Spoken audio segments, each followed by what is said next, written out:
What's up, guys? Welcome back to Malt Mondays and Happy New Year's. So you may have noticed I've been away for the month of December. That wasn't really by choice. That was mostly just because I was going through a lot of really busy stuff. So I was graduating, I was dealing with the holidays, with family stuff. I work at a wine and cheese store, so understandably right before Christmas I was working a lot there. So I just had so much going on the month of December. I wasn't able to make any videos for you guys, which I really apologize about. But I am back, and I will be back with my weekly videos for the rest of this year. So today I wanted to look at the Bunnahabhain 12-year-old. So this is something that I wanted to try for a really long time, and for some reason I just never got around to it. And about 2 or 3 months ago I picked up a bottle. And I've got to say, right away, I'm really impressed with what they're doing with this. I know that for a long time, the Bunnahabhain 12 was not that well received, especially from guys like Ralphie. They weren't really fans of the old bottling, but a few years back, they revamped the bottling. So now almost everything Bunnahabhain makes, I think, is minimum 46.3% ABV. So that's really nice to see. Then we have natural color and unchill filtered. So they're literally giving whiskey heads everything they want. They're giving us high proof, they're giving us natural color, non-chill filtration. They're hitting all the right boxes, but does it taste any better than it used to? That's the real question. So it says Bunnahabhain is a single malt, and our distillery lies on the isolated northeastern tip of Iowa. However, Bunnahabhain is really of a gentle dram compared to the other Iowa whiskeys. So one thing that seems to be debated is whether or not Bunnahabhain peats their whiskey at all. And part of the reason why it's, I don't know, people aren't really sure about it is because, for one thing, they say on this beautiful gold box that it comes in, the first tasting note is a subtle whiff of smoke.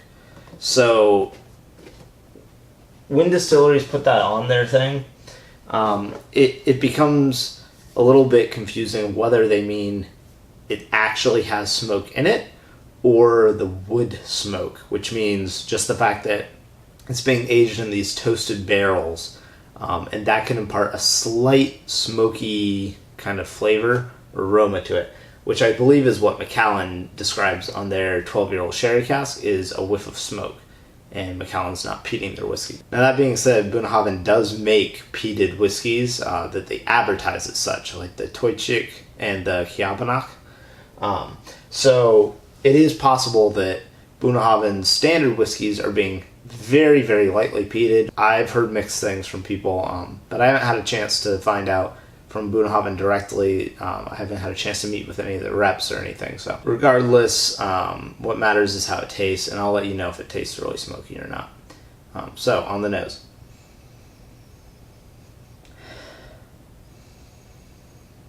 This reminds me of almost like if you took Macallan and stuck it right on the coast. This has a very sherried nose on it. I mean, the sherry is the main event here. So I'm getting a lot of dark fruits, a lot of those winey kind of notes. Red fruits. I mean, this is a very, very heavily sherried whiskey. And you can even tell just the color. It's so dark for a 12-year-old that because we know it's natural coloring, usually you're only getting that much color if it's got a lot of sherry casks going on or a lot of fresher casks. But I don't smell much oak here. So I'm assuming that most of that darker color is coming from the sherry. And man, it just smells fantastic. There's a little bit of a sea salt kind of note to it. Kind of the way the Old Pulteney has that sea salty note to it that's not coming from a medicinal peat aroma, because I don't get any smoke here. I mean, if I get smoke, it's almost like I'm imagining the smoke because it smells like it's a coastal whiskey, and I'm so used to those being smoky. But I mean, there is a slight toasted oaky aroma in the background, which I guess you could call smoke, but I think that's a little bit misleading of a tasting note, just because what people associate with smoke is Laphroaig and Ardbeg and the really heavily peated whiskeys. So I wouldn't call this smoky, but it's definitely sherried and no alcohol aroma at all, despite it being 46.3. So that's really encouraging. So I'm excited to taste this. So let's see.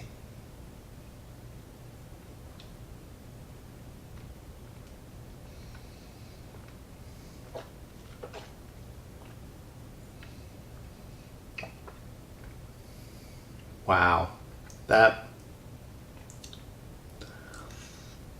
a beautiful whiskey. So,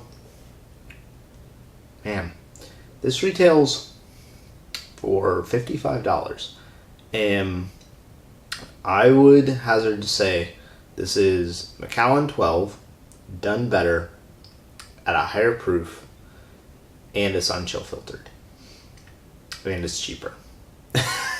I mean, if that's how I was going to describe the flavor to you, this is rich sherry, and it's got a nice little bit of spice at the end from the oak. The proof just makes it so much richer in your mouth, it fills your mouth with flavor so much, and it's so smooth despite that extra proof. So if you like adding a little bit of water to open up your whiskeys, this can definitely handle it. I've done it before, and I don't find that it brings out too much with the Bunnahabhain 12, but that's going to be your own personal preference. You know, try it with water, try it without, see what works best for you.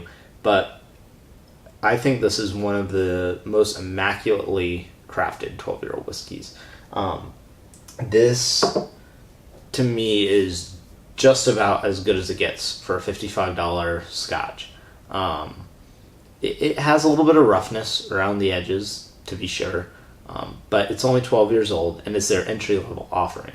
So take it with a grain of salt when I say that it's immaculately crafted.